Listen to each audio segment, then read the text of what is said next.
even organizations like WikiLeaks need money to survive.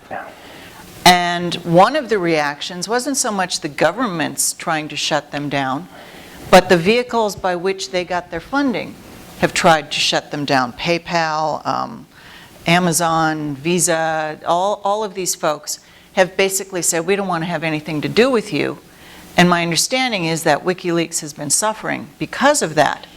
Do you have any thoughts about basically good old-fashioned capitalism having a role in whether or not the public gets access to this information?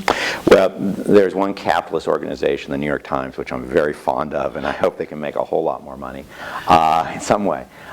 It is a hard question, but a very, very troubling development that people who are private actors on the financial side are going to be making these decisions, whether it's MasterCard and Visa cutting off donations, whether it's Amazon shutting people out of the cloud, or preventing access to books they disapprove of if they were to go down that road.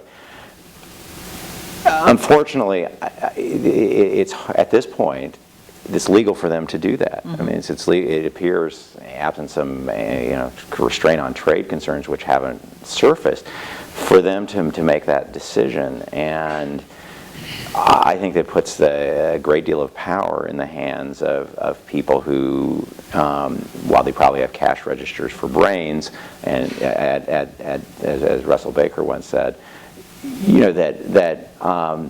making that call and is putting that power in their hands is troubling. I mean, it's odd, of course, that and WikiLeaks was quick to point this out, that while Amazon is throwing them off of their server storage and asking them to find a home elsewhere, that they continue to offer the New York Times through Kindle.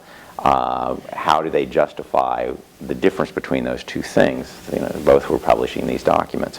I don't know what the answer is, but I do think it raises a scary proposition when private companies, not in the publishing industry, not part of the marketplace of ideas, though, are controlling that marketplace.